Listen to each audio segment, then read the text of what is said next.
graça e a paz do Senhor Jesus, amém? Eu tenho uma Bíblia que eu trabalho com ela aqui, e ontem eu vi na reunião de oração, vocês não estão vendo aí uma Bíblia grande assim em algum lugar, não? Não, aquela é a minha de lá. Aonde? Não, não é não. Aquilo é um inário, eu não sei cantar, mas vou querer. Às vezes eu levei para dentro do carro e deixei lá. Queridos, enquanto você vai abrindo sua Bíblia aí em Gênesis capítulo 14, eu queria fazer só algumas comunicações. Está acontecendo aqui em Pouso Alegre, desde terça-feira, o 19º Congresso da Terceira Idade Vida Radiante. É um congresso muito interessante, muito divertido, muito bacana. Nós estivemos lá na terça-feira, eu, o irmão Zé Antônio, a irmã Vanilce, a Silene, e foi uma noite muito legal, não é? E eu nem tinha noção da dimensão desse congresso. Ele é bem grande. O pastor Gilto falou para mim e falou assim: pastor, normalmente a gente chega com 400 pessoas, mas depois da pandemia deu uma freada, estão no número de 180, eu acho, 170, 180 pessoas. E aí eu estou fazendo abertura, todas as manhãs eu estou fazendo a devocional lá com eles, né? E hoje eu tive, na hora que eu saí de lá, o pastor Gilto deixou mais um convite. Hoje é a noite da festa. Então vai ser uma festa de fato lá, né? Igual nos congressos de jovens, aquelas noites temáticas, e hoje é a noite temática. Se você quiser dar uma passada lá, para você dar uma olhada e participar, não sei se a gente consegue, porque a gente não vai temático, né? Mas ele deixou aberto, ele falou: pastor, vem aí, pode convidar a igreja.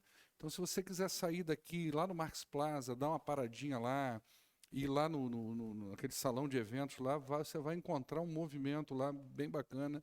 Eu acho que pode ser legal isso aí, tá bom? Gênesis capítulo de número 14, desculpa. Eu quero pedir desculpa aos irmãos pela ausência aí durante o final de semana. Às vezes a gente falta um final de semana à igreja, uma quinta-feira, parece que a gente está um mês, né? Fora, né? Mas eu ouvi todas as mensagens, aliás, só não ouvi domingo à noite. Ouvi domingo de manhã que se pregou sobre Tiago, não foi isso? E as palavras do Acre na quinta-feira também. Eu acho que a igreja foi bem servida por tudo que foi apresentado aqui, né? Que Deus abençoe.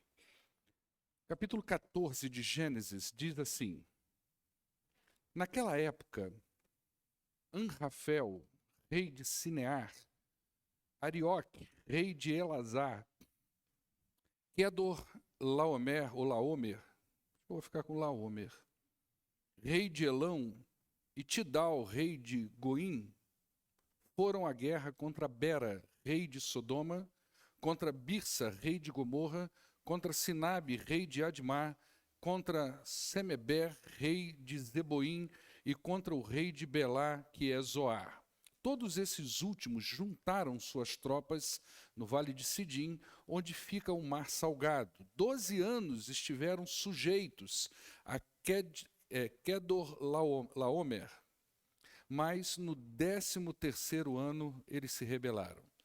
No 14º ano, Kedorlaomer e os reis que a ele tinham se aliado derrotaram os Refaíns em Asterote, Carnaim, os Zuzins em An, os Emins em Savé, Quarataim, e os Oreus, desde os montes de Seir até El-Parã, próximo ao deserto. Depois, eles voltaram e foram para En-Mispate, que é Cádiz, e conquistaram todo o território dos amalequitas e dos amorreus que viviam em Azazon Tamar. Então, os reis de Sodoma, de Gomorra, de Admar, de Zeboim, de Belá, que é Zoar, marcharam e tomaram posição de combate no vale de Sidim, contra Kedorlaomer, rei de Elão, contra Tidal, rei de Goim, contra Anrafel, rei de Sinear, e contra Arioque, rei de Elazar. Eram 4 reis contra 5. Só uma pausa. O pessoal põe esses nomes só para enrolar a gente, é verdade ou não, irmãos? Você deve estar pensando, o que esse pastor vai pregar com isso aí hoje, não é verdade? E aí o verso 10 diz: ora, o vale de Sidim era cheio de poços de betume, E quando os reis de Sodoma e de Gomorra fugiram, alguns dos seus homens caíram nos poços e o restante escapou para os montes. Os vencedores saquearam todos os bens de Sodoma e de Gomorra e todo o seu mantimento e partiram. Levaram também Ló, sobrinho de Abrão, e os bens que ele possuía, visto que morava em Sodoma.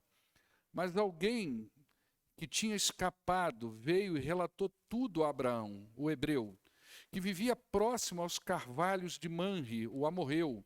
Manre e os seus irmãos, Escol e Aner, eram aliados de Abrão. Quando Abraão ouviu que seu parente fora levado prisioneiro, mandou convocar os 318 homens treinados, nascidos em sua casa, e saiu em perseguição aos inimigos até Dan.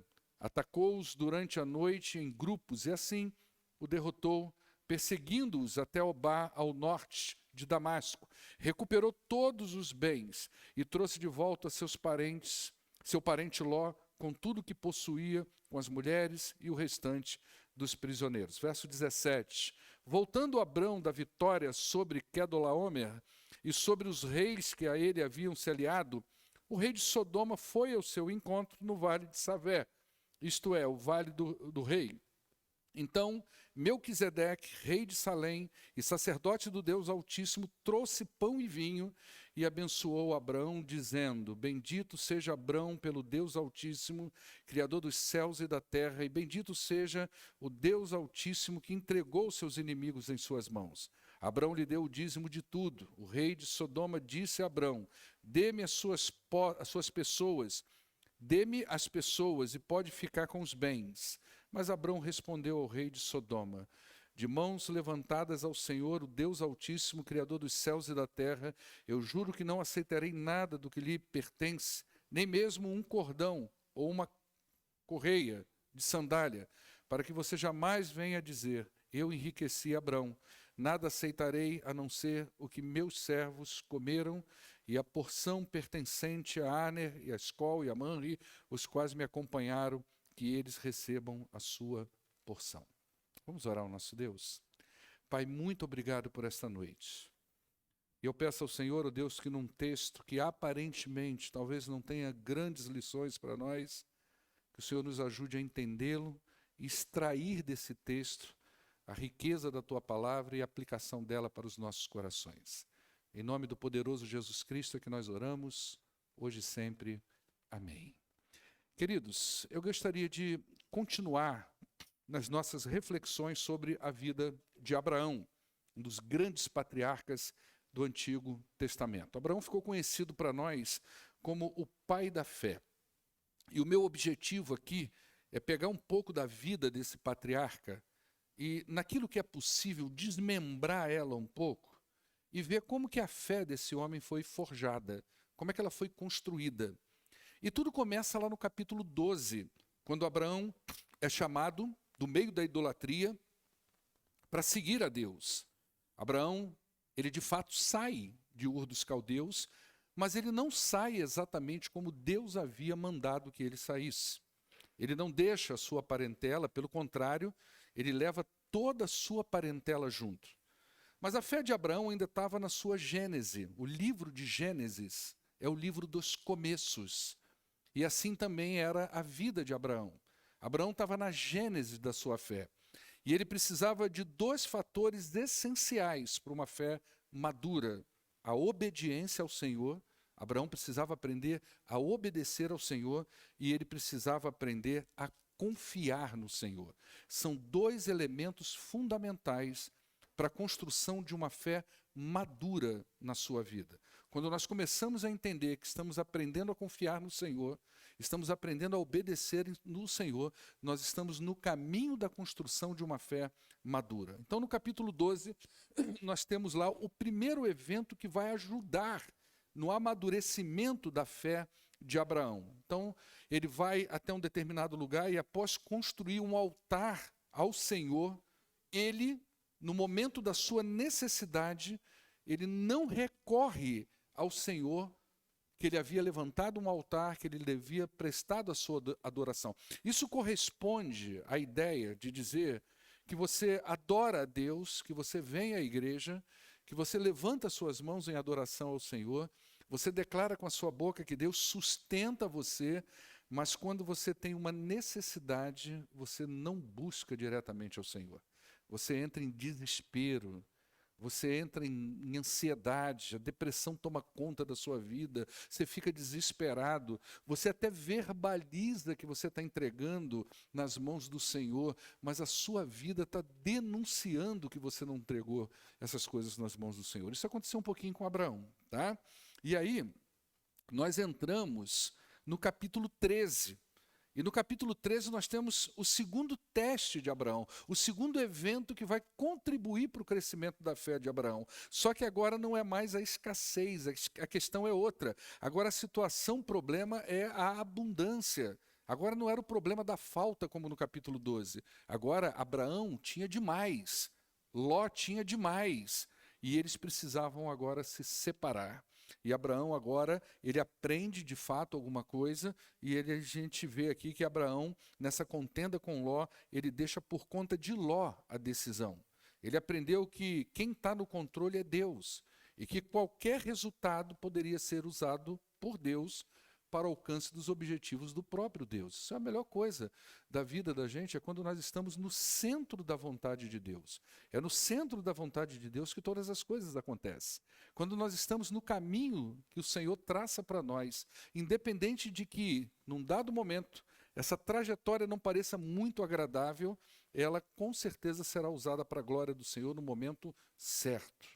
Então, degrau após degrau, Abraão vai crescendo na fé. E isso é importante para nós, porque a nossa fé, ela não é construída de um dia para o outro. A nossa fé, a gente não dorme, vem aqui na igreja numa reunião de oração, e depois da gente orar fervorosamente, a gente vai para casa, no dia seguinte nós amanhecemos cheio de fé.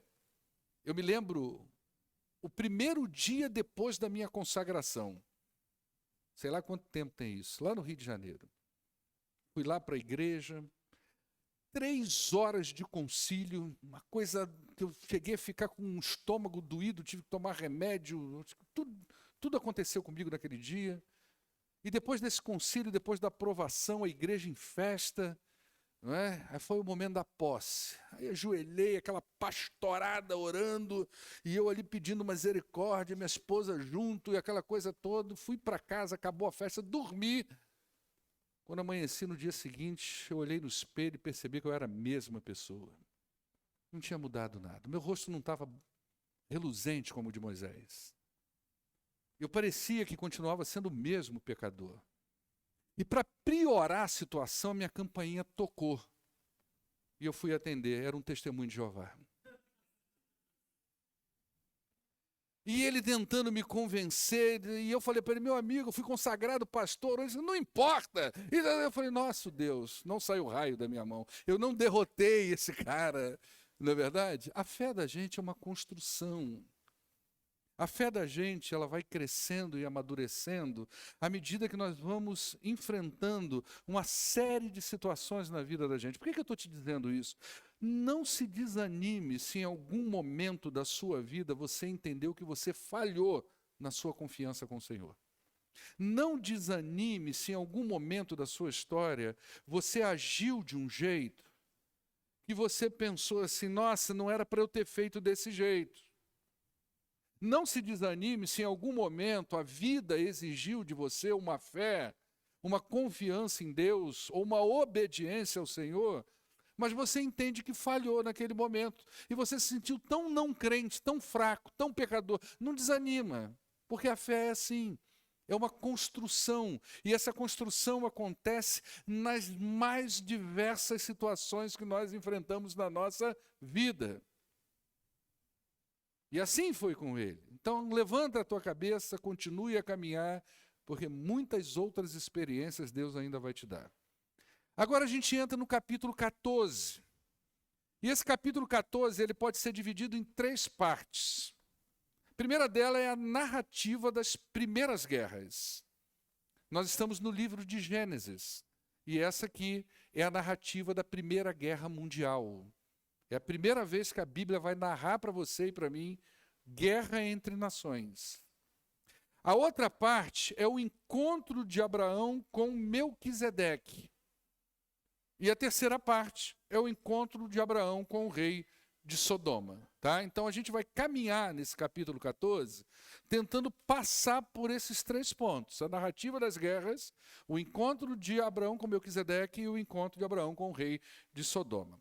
A pergunta inicial é a seguinte: será que mudou alguma coisa na vida de Abrão desde o dia em que ele e Ló se separaram? A Bíblia não diz quanto tempo isso aconteceu. Depois de quanto tempo que houve essa guerra? Desde aquele dia em que Ló olhou para as montanhas verdejantes, para os campos bonitos, na região de Sodoma e Gomorra, escolheu: quero ir para lá com minha família. E Abraão olhou para ele e disse: então vai com Deus que eu vou para o outro lado. Você escolheu para a direita, eu vou para a esquerda. Abraão é um homem em construção. Então, obviamente que algo mudou na vida dele. As coisas estão mudando na vida de Abraão. O Abraão do capítulo 14, ele vai se distanciando do Abraão do capítulo 12. Não são pessoas mais tão parecidas. Aquele homem que foi chamado de Ur dos Caldeus, no capítulo 12, cada vez mais vai se distanciando e tomando forma um outro sujeito, que vai ter um momento que Deus, inclusive, vai trocar o nome dele, vai acrescentar um A a mais. Ele vai deixar de ser Abrão para ser o Abraão, não é? Então, Abraão está sendo moldado por Deus, a confiança nele no Senhor está aumentando, a fé dele está sendo aprimorada. Mas tem mais coisa que está sendo trabalhado na vida dele. Está sendo trabalhado, além da parte espiritual da vida de Abraão, o caráter de Abraão também está sendo trabalhado. Ele se apresenta no capítulo 14 como um homem íntegro, como um homem generoso, como um homem comedido, um homem misericordioso. Não é só a confiança em Deus, não é só a parte espiritual que está mudando. O caráter dele está mudando. A identidade dele está sendo mexida. E a gente pode extrair uma lição daqui, uma grande lição para nós, é a seguinte, que a nossa fé, ela deve ser refletida, de fato, no nosso caráter. Principalmente em dias em que as igrejas elas estão cheias, mas o mundo não muda. Alguém disse lá na convenção, não estou lembrando em que momento, e quem foi, que muita gente falou lá naquela convenção, que até 2030 ou 40 estava se falando de estatísticas de evangélico no Brasil. Que até 2030, se eu não me engano, 2040, o percentual de evangélico no Brasil, se continuar no mesmo ritmo, ele vai à escala de quase 80%. É um número muito grande. E aí levantou-se aquele questionamento, mas o Brasil não muda. Mas a população carcerária só cresce. E isso vai mostrando para nós que não é a nossa fé apenas que deve mudar, mas a mudança que existe na nossa fé, ela deve refletir em quem nós somos como pessoas. O nosso caráter, a nossa integridade, a nossa honestidade, a maneira como nós lidamos com a vida, com os negócios, com os familiares, com os vizinhos, com as pessoas dentro da igreja, isso também tem que ser mexido, isso também precisa mudar. E o capítulo 14 vai mostrar agora para nós que não é só uma questão de obediência e confiança ao Senhor. O que vai se manifestar aqui é a integridade e o caráter de um homem que está sendo moldado e trabalhado pelo Senhor. Então, o livro de Gênesis é o livro dos começos, e aqui está a narrativa dessa primeira grande guerra. E essa é a primeira vez, como eu falei para você, que a Bíblia apresenta uma guerra. A gente sabe que o pecado ele traz inimizade, o pecado traz guerra, o pecado traz divisão. Antes eram entre pessoas, Caim matou Abel. Algumas pessoas se voltavam contra as outras. Mas agora, no capítulo 14, povos se voltam um contra os outros. E nessa guerra, apresentada aqui no capítulo 14, 4 reis, liderados por um rei chamado Quedorlaomer, eles se levantaram contra outros 5 reis. A razão dessa guerra é a seguinte: a aliança entre os 4 reis, ela se tornou forte e dominante. Então esses reis, eles conquistaram muitas áreas em Canaã. E à medida que eles iam conquistando algumas áreas e alguns povos, esses povos passavam a viver sob o domínio deles. Aquele rei se tornava um rei vassalo. Aquele reino se tornava um reino vassalo. A despeito deles viverem lá no cantinho deles, eles tinham que pagar impostos a esses 4 reis liderados por esse homem. Durante 12 anos, eles exerceram domínio sobre vários povos à sua volta. Até que um dado momento, o texto diz que no 13º ano, 5 reis se rebelaram daquela região de Canaã. Provavelmente eles devem ter pensado, a gente não aguenta mais. Ninguém exerce domínio sobre o outro durante tanto tempo a ponto de não haver uma rebelião. Então esses caras pensaram assim, gente, a gente precisa se reunir. E nós precisamos vencer esse cara. A gente não pode plantar, toda vez que a gente planta, ele vem aqui e leva metade do que a gente tem. Toda vez que a gente faz um bom trabalho aqui, esses caras vêm aqui e levam tudo. Eles levam as nossas mulheres, eles levam os nossos jovens, nós temos que cortar isso. Então 5 reis fizeram uma aliança e fizeram uma rebelião. Um ano depois, no 14º ano, provavelmente aqueles 4 reis, já ouvindo o zumbido dessa rebelião, devem ter tomado a seguinte atitude baseada no seguinte pensamento. Gente, nós precisamos botar ordem na casa. Nós precisamos mostrar para essas pessoas quem é que manda. Então eles vieram lá do Oriente varrendo Canaã, conquistando, matando, subjugando, saqueando, até chegar no combate com esses 5 reis. Então, um ano depois, acontece isso. E essa parte da narrativa aqui, é importante que você entenda uma coisa, que às vezes a gente lê o texto e não percebe um fator muito importante. Quem é que está lendo isso aqui? Quem é que está ouvindo essa história? Quem é que escreveu isso aqui? Escreveu para quem? Escreveu por quê? Porque para eu entender o que essa guerra está fazendo aqui no meio da história de Abraão, e por que o autor, o narrador, está dando tanta ênfase ao poder de 4 reis, reis que vêm varrendo, reis que vêm matando, reis que vêm eliminando, não é? Eu preciso saber qual era a mentalidade de quem estava lendo. Então, provavelmente, a tradição entende que foi Moisés que escreveu isso aqui. E se foi Moisés que escreveu, se a gente entende que foi Moisés que escreveu, quem está ouvindo essa história são os judeus, os hebreus. Em que momento da vida dos hebreus eles estariam ouvindo isso? Naquele momento que eles estão prestes a entrar nesse mesmo lugar, só que muitos anos depois, na terra de Canaã. Certo? Então ele está tentando mostrar que ali havia um exército muito poderoso. O extremo da coisa. Eram 4 reis com um exército extremamente numeroso, grande, forte, poderoso, imbatível. Ninguém conseguia conquistar esses caras. E eles passavam varrendo. E o texto diz que até mesmo os refaíns eles venceram. Sabe quem são os refaíns? Então é aquela tribo que diz que tinha homens muito grandes e muito fortes, os gigantes daquela época. Até esses caras, esses 4 reis conseguiram vencer. Então o narrador está tentando dizer para a gente o seguinte: presta atenção no poder desses caras. Eles são muito destrutivos. E agora Deus entra na história a partir de um dado momento. Essa história está sendo ouvida pelo povo de Israel, que futuramente enfrentaria exércitos muito mais poderosos do que esse. Você lembra daquele caso dos 13 espias?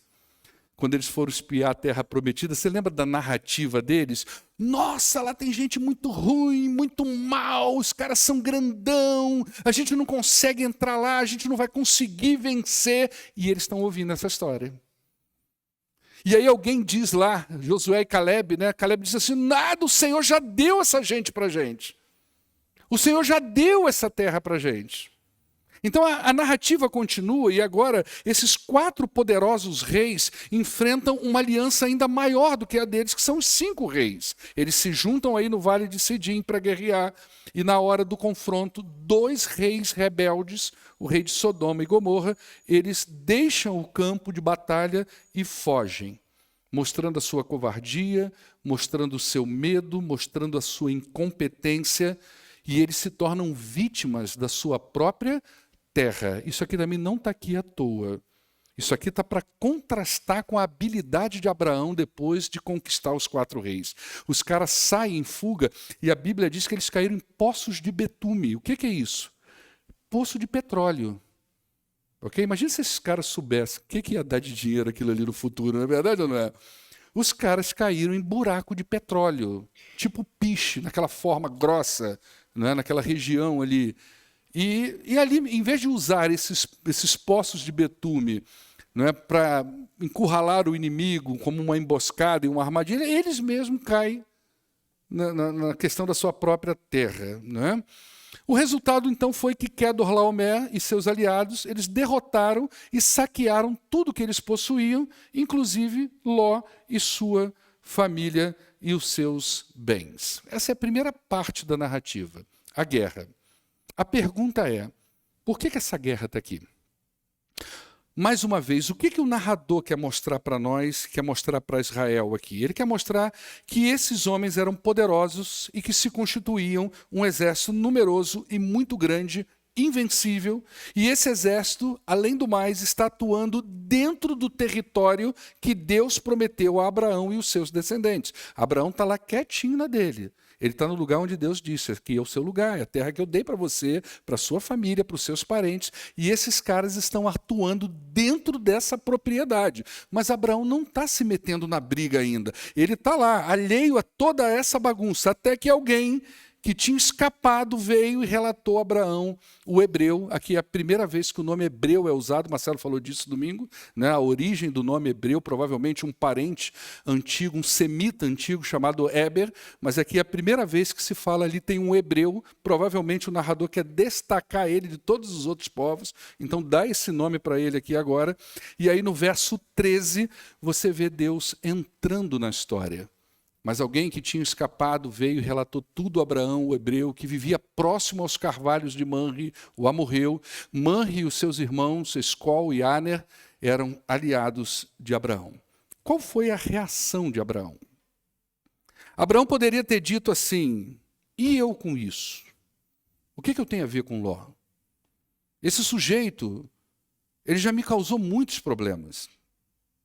Ele não teve consideração comigo na hora de escolher para onde ia. Foi ele que escolheu ir para Sodoma. Agora deixa ele se haver com seus próprios problemas. Abraão poderia ter respondido dessa forma. E se Abraão respondesse dessa forma, provavelmente eu e você não estaríamos aqui como juiz sobre a vida de Abraão. Mas Deus não estava apenas trabalhando a fé de Abraão. Deus estava trabalhando o caráter dele.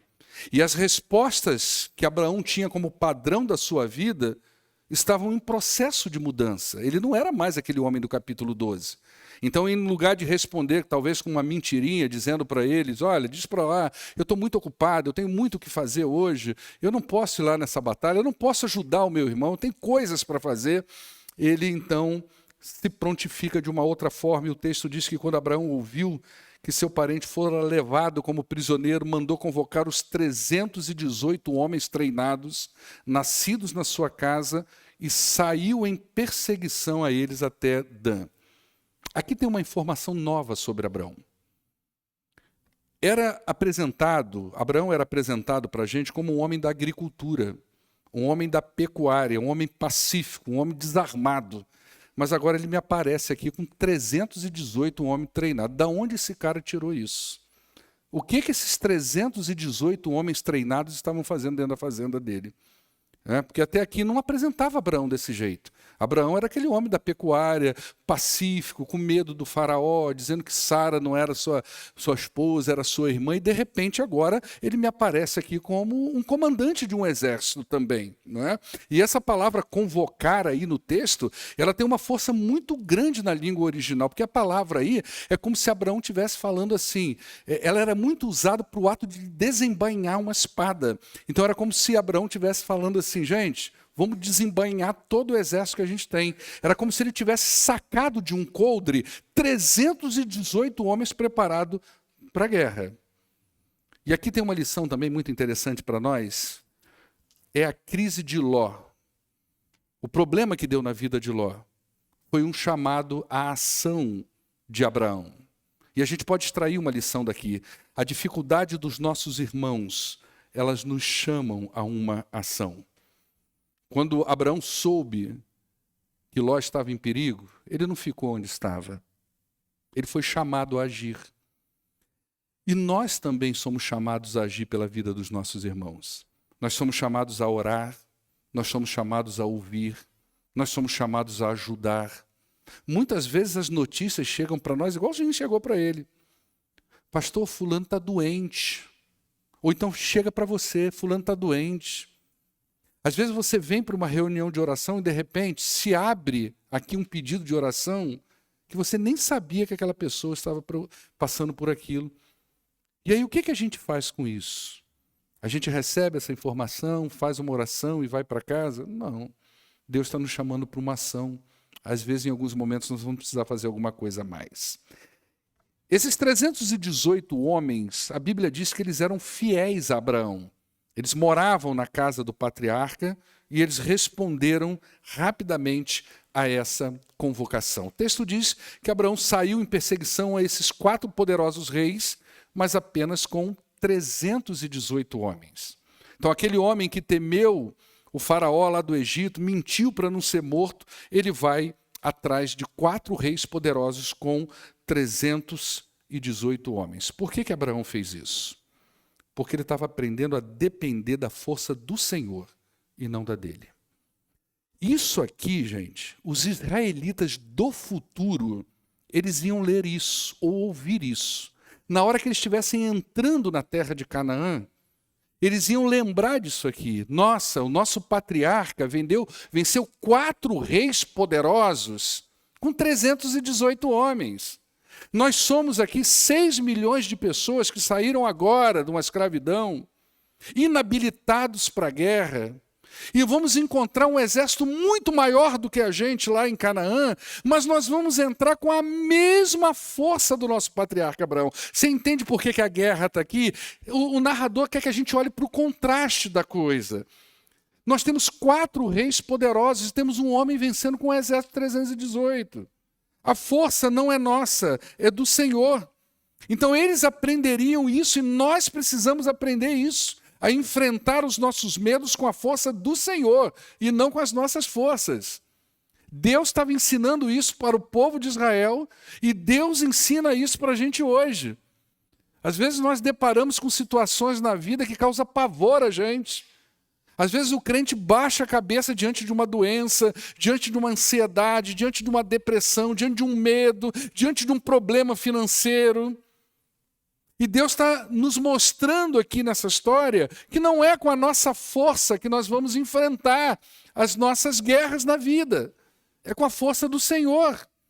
Porque se nós formos olhar as coisas com os nossos olhos, sempre nós nos sentiremos menores do que aquilo que nós temos que enfrentar. Sempre nós olharemos para as situações da vida e vamos falar assim, isso aí não dá, eu não aguento isso aí. Aguenta. Claro que aguenta, não na sua força, mas na força do Senhor. E o texto vem mostrar isso, por isso que o narrador está fazendo tanto contraste. Ele está trazendo tanto esses 4 reis e mostrando o quanto eles são poderosos. Por quê? Porque já ele vai dizer assim, olha, 318 homens vai vencer. Será que é a primeira vez que Deus, ou melhor, será que é a última vez que isso vai acontecer, gente? E o caso de Gideão? Na hora que Gideão junta aquele exército, Deus fala assim, tem muita gente. Se tem muita gente, eu não vou ser glorificado. Vamos fazer um teste? Quem beber água igual cachorro, isso aí, ó. Então vamos tomar uma decisão com ele. Deus separou 300 homens. Se posicionaram diante do Senhor. Deus ganha com poucos, mesmo que o inimigo seja muito. Não é? O resultado disso foi um massacre. Deus deu a Abraão os 4 reis, Abraão recuperou Ló, recuperou sua família, recuperou seus bens e apreendeu um grande número de despojos, que era direito dele. E aí quando ele está voltando para casa, ele tem 2 encontros. O primeiro encontro foi com uma figura enigmática, misteriosa, chamada Melquisedeque. Ninguém sabe de onde veio e ninguém sabe para onde vai. E muita coisa se fala em torno desse homem. Eu nunca conheci ninguém com esse nome aqui na atualidade, né? Mas as pessoas fantasiam muita coisa aqui sobre a vida dele. Quem é Melquisedeque? Melquisedeque, ele foi um rei aí dessa região de Canaã, né, chamado Salém, que muitos eruditos vão dizer que é a primeira referência a Jerusalém. Então, se isso é verdade, nós temos aqui a primeira referência a esse lugar que futuramente vai se tornar a capital política e religiosa do povo de Israel, já aqui com os sacerdotes. Então, quem gosta daqueles enigmas, daquelas alegorias bíblicas, já vai fazer uma bagunça boa aqui, né? Dizendo que aqui já estava, né, uma predição, aquela coisa toda, mas tudo estava no coração do Senhor. Então, a gente tem aqui a mais antiga referência à cidade que se tornaria essa capital. O interessante é que Melquisedeque, que não se sabe de onde veio nem para onde vai, ele aparece aqui como alguém que conhecia o Senhor. Isso aqui é uma informação importante, porque ele está numa região pagã, no meio de um povo pagão, mas ele conhecia o Senhor. E ele se colocava como mediador entre Deus e o seu povo. Por isso ele exercia esse ofício sacerdotal. Então, há de se pensar que já lá em Canaã, o lugar que depois viria a ser a terra dos hebreus, já havia um culto ao Senhor, mesmo antes de Abraão chegar nesse lugar. Isso para nós é um mistério, a gente não sabe como isso aconteceu. Mas Melquisedeque, quando ele fica sabendo da vitória de Abraão, ele interpreta essa vitória como sendo uma ação de Deus. Então, ele entende que um homem não poderia vencer aqueles 4 reinos, apenas com 318 guerreiros. Melquisedeque, então, chama ali naquele momento Deus pelo seu atributo de poder e soberania, o El Elyon, o Deus Todo-Poderoso, o Deus soberano. Foi ele que deu a vitória a Abraão. Então, Melquisedeque está interpretando a vitória de Abraão à luz da força do Senhor. Ele sabia que aqueles 4 reinos eram muito fortes, muito poderosos, e quando ele vê Abraão vindo com todos aqueles desposos, apenas com 318 homens, ele diz, nossa, bendito seja o Deus Altíssimo, o El Elyon. Ele é o Deus poderoso, ele é o Senhor de todas as coisas. E esse evento serve para mostrar para nós que Deus é o soberano, que Deus está no controle, que a força é dele, e que a força dele é maior do que qualquer outro reino e que a gente não deve temer absolutamente nada. Na reunião de oração aqui, na igreja, nós oramos por nações.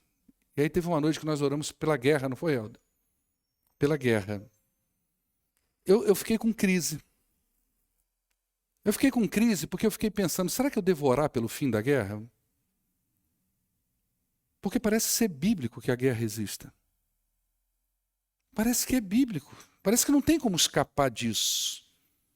Parece que por mais que eu ore, nações se levantarão contra nações antes que venha o grande e poderoso dia do Senhor.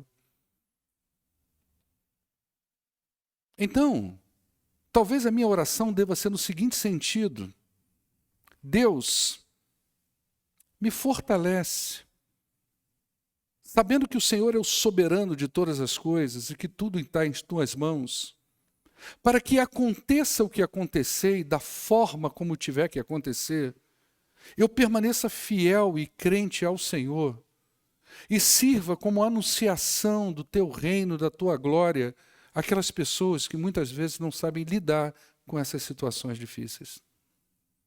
Porque o inevitável vai acontecer. As coisas não vão melhorar como nós desejamos. Quando tudo estiver em paz, diz a Bíblia, Jesus está às portas, porque uma coisa pior vai acontecer. Então, Melquisedeque atribui a vitória de Abraão a Deus, que é o soberano e o governante de todas as coisas, e nós devemos nos tranquilizar nisso. A gente vive tanto problema político hoje. O que vai acontecer? Vai ter guerra, vai ter recessão, vai ter isso, vai ter aquilo. A igreja precisa entender que o soberano é o Senhor. E que aconteça o que acontecer, a igreja de Cristo, de uma forma ou de outra, ela sempre vai estar de pé. Seja de portas abertas, seja num prédio, seja reunindo pela internet, seja reunindo em caverna, a igreja de Cristo sempre estará lá, porque Deus é o soberano de todas as coisas. Abraão responde a Melquisedeque dando a 10ª parte dos despojos que ele havia conquistado naquela batalha. Por que ele faz isso? Porque aquilo foi um ato de reconhecimento. Primeiro, ele reconheceu que estava de fato diante de um sacerdote do Deus Altíssimo. Abraão entendeu que aquele cara ali era de Deus. Não, ele realmente, ele é um sacerdote de Deus. Não sei como, mas é. Talvez Deus tenha chamado ele do meio dessa idolatria, como me chamou de Ur dos Caldeus. Mas Abraão reconheceu, tanto reconheceu, que pegou a 10ª parte dos seus despojos e deu para aquele sacerdote. Mas é um ato de reconhecimento também da parte de Abraão, de que realmente foi Deus quem venceu aquela batalha, e não ele. Percebe que ele está amadurecendo, ele está crescendo. Então, ao dar a 10ª parte daquilo que era direito dele, que são seus despojos, e dar a Melquisedeque, ele também está concordando com Melquisedeque que a vitória dele só aconteceu por conta do El Elyon, o Deus soberano, o Deus todo-poderoso. Esse foi o primeiro encontro. O segundo encontro, a gente já está caminhando quase para o final, o segundo encontro de Abraão, ele não foi um encontro agradável, como o primeiro. O texto diz que o rei de Sodoma disse a Abraão: dê-me as pessoas e pode ficar com os bens. Observe que esse rei se coloca como alguém com o direito de decidir o que fazer com o resultado da guerra. E aí a gente tem que lembrar, olha como que o narrador está tentando mostrar contraste. Quem é esse cara? O cara que deixou os outros 5 reis no campo de batalha, fugiu ele mais outro, né? O cara que se enrolou na sua própria terra, caiu no poço de betume. Ou seja, é um cara medroso, é um cara covarde, é um cara manipulador, que é o que ele está tentando fazer aqui. E ele agora diz para Abraão, ele não pede... Abraão, olha, poxa, eu quero agradecer a Deus que te levantou e foi lá e me livrou. Abraão, eu quero louvar, olha, muito obrigado. Não, faz o seguinte, meu irmão, você tem isso tudo aí, você me dá as pessoas e fica com os bens, cada um vai para o seu lugar e está tudo certo. Esse homem deveria estar de joelhos diante de Abraão, agradecendo pelo que o patriarca fez.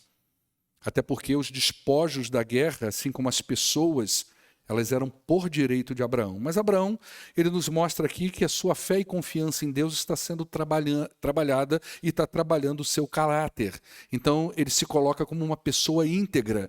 Ele não é ganancioso, pelo contrário, ele é generoso. Então, ele olha tudo que ele conquistou desses 4 reis e ele não vai ficar com tudo isso para ele. Não é? Ele já deu a 10ª parte lá para aquele camarada, lá para o Melquisedeque. Mas ele percebe a astúcia do rei de Sodoma. Então ele diz: de mãos levantadas ao Senhor, Deus Altíssimo, Criador dos céus e da terra, eu juro que não aceitarei nada do que pertence, nem mesmo um cordão ou uma correia de sandália, para que você jamais venha dizer: eu enriqueci Abraão. Abraão não tinha nenhum problema, nenhuma dificuldade de aceitar presentes. Ele acabou de receber pão e vinho de Melquisedeque. E aí o pessoal da alegoria vai falar, é a ceia do Senhor, pão e vinho. Mas não tem nada a ver com a ceia do Senhor. Ele não tem problema de receber essas coisas. O problema é que algumas bênçãos são, na verdade, uma maldição. Existem pessoas que nos dão coisas não porque nos amam. Existem pessoas que nos dão coisas não porque reconhecem o nosso trabalho, mas têm o desejo de manipular a gente. É isso que Abraão viu nesse camarada. Esse camarada não está me dando aqui coisas, não está propondo isso, porque ele está reconhecendo o meu trabalho de libertar ele. Ele está me dando essa coisa, porque lá na frente ele vai fazer um jogo de sedução comigo. E se não fizer um jogo de sedução comigo, ele ainda vai virar para mim no momento certo e vai dizer assim, sabe por que você tem isso aí? Foi porque eu te dei. Sabe por que você está nesse lugar? Foi porque eu te apoiei. Sabe o que você está fazendo aí? Foi porque eu te indiquei. Desse jeito. Ele percebeu a malícia desse manipulador aqui. Né? E aí, infelizmente é isso. Né? Pessoas nos dão coisas não porque nos amam, mas para nos manipular, então para jogar na nossa cara um dia que fizeram alguma coisa por nós. Quando ele aceita a oferta de Melquisedeque, Abraão abençoa Melquisedeque. E quando ele rejeita a oferta do rei de Sodoma, Abraão amaldiçoa o rei de Sodoma. E aqui cumpre-se a palavra de Gênesis 12:3. Eu abençoarei aqueles que te abençoarem, e vou amaldiçoar aqueles que te amaldiçoarem. O sacerdócio de Melquisedeque se tornou um referencial para o sacerdócio de Cristo. Melquisedeque, o sacerdócio dele, lá em Hebreus, o escritor de Hebreus vai comparar ele ao sacerdócio de Jesus, dizendo que o sacerdócio de Jesus é da ordem do sacerdote Melquisedeque. Olha o nome desse cara como foi abençoado pela bênção de Abraão. Mas o rei de Sodoma, você sabe qual foi o fim dele, não sabe? A gente vai chegar nessa parte. Ele foi destruído juntamente com a sua cidade. Eu quero concluir aqui agora. Esse capítulo 14 é tirar leite da pedra, tá, irmãos? Mas quando a gente propõe, eu quero conhecer um pouquinho mais a vida dele, né? De Abraão, e a gente vê que aqui no capítulo 14, Deus é apresentado como Deus soberano de toda a história. Ele intervém quando ele quer, da forma que ele quer, para pôr em curso o seu plano de redenção. Deus não está alheio à história. Aquele homem que fugiu e foi até Abraão foi providencial. É Deus entrando na história. E a gente podia olhar o capítulo 14 sobre o prisma da misericórdia de Deus sobre a vida de Ló. Podia ter deixado ele lá, apagado na história. Vai dar problema lá na frente, a mulher vai virar estátua de sal, podia já ter ficado pelo meio do caminho, vai dar problema lá na frente. Mas Deus teve misericórdia de Ló também. A gente aprende aqui que Abraão aprendeu mais uma vez que uma guerra se vence pela força do Senhor e não por números. Gente, isso aqui, a Bíblia trata isso de Gênesis, Apocalipse. Deixa eu te dizer uma coisa, você lembra do recenseamento de Davi? Que deu aquele BO todo lá, que Deus se aborreceu? Até uma irmã uma vez, acho que ela estava aborrecida comigo aqui na igreja, quando eu fiz o recenseamento aqui da igreja. Ela pegou a palavra aqui num culto de quinta-feira e leu a história de Davi, uma indireta. Eu matei no peito e joguei para o lado, que não tinha nada a ver, né? Você sabe o que aborreceu o Senhor ali? Não foi de Davi ter feito recenseamento nenhum. Foi a motivação do recenseamento. Davi estava com medo da guerra e perguntou, vamos ver quantos homens a gente tem? Será que a gente pode encarar? E Joabe falou, rapaz, você vai fazer isso mesmo. Como que dizendo assim, você não confia no Senhor? O Senhor não vence com números. O Senhor vence segundo a sua boa vontade, o seu bom propósito, no plano dele. Então não tinha a ver com Abraão, não tinha a ver com Ló, tinha a ver com o Senhor. Ele é o personagem principal de toda a história, não é? Abraão nos ensinou como a fé transforma o caráter. Ele não respondeu à demanda de Ló de qualquer jeito. Ele respondeu com generosidade. É o meu sobrinho Ló. Ele pisou na bola comigo. Ele vacilou comigo. Mas eu vou lá. Às vezes acontece isso com a gente. É o irmão que vacila com a gente. Terça-feira eu quase matei meu irmão Vitor do coração, tadinho. Ele estava em frente ao Marx Plaza, concentrado no trabalho dele. Eu reconheci que era ele, cheguei abaixadinho pela porta do carro, botei assim, falei, perdeu, meu irmão. Nosso Deus, gente. Esse homem ficou pálido. Ele, pastor. Falei, rapaz, você nunca sofreu uma tentativa de assalto? Não é possível.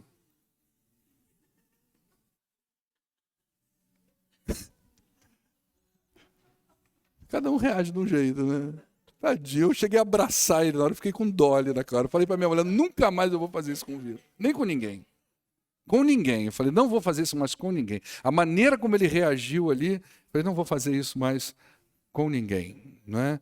Então, às vezes, o irmão pisa na bola, né, Vitor? E a gente precisa perdoar, a gente precisa ser generoso, a gente precisa entender que essas coisas podem acontecer. Mas a fé, a nossa fé, ela precisa transformar o nosso caráter. Não é? Abraão nos ensinou que nós devemos nos posicionar com integridade, sem ganância. Algumas pessoas, infelizmente, não querem o nosso bem. Elas querem usar a gente. Isso faz parte. E que use bem. Não é verdade? Que use bem usado, para a glória de Deus. Faz parte. Então, você vê aqui como que Deus não está trabalhando só a questão da confiança e da obediência. Deus está trabalhando uma identidade.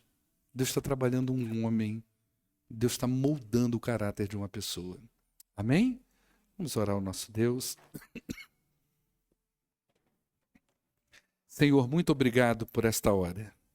Aplique, ó Deus, essa palavra no coração dos teus filhos, para a honra e para a glória do Senhor. Pois é em nome de Jesus que nós oramos, hoje e sempre. Amém. Quero lembrá-los que sábado tem bazar de bolsa, né? De 9 da manhã até provavelmente 5 da tarde, tá bom? Ou 4 horas da tarde, de 9 às 4 da tarde vai ter bazar de bolsa aí. E as mulheres aí que gostam de ajudar, né? Se puder somar aqui, vai ser benção. E eu precisava de 2 homens amanhã. Talvez Marcelo possa me ajudar ali por volta de umas 5h30, 6 horas. Você acha que é amanhã? Não dá? Algum homem pode me ajudar nesse horário? Não, todos os homens estão trabalhando nesse horário. Amém, irmão? Então vai eu mesmo na guerra do Senhor. Deus abençoe a sua vida e um forte abraço.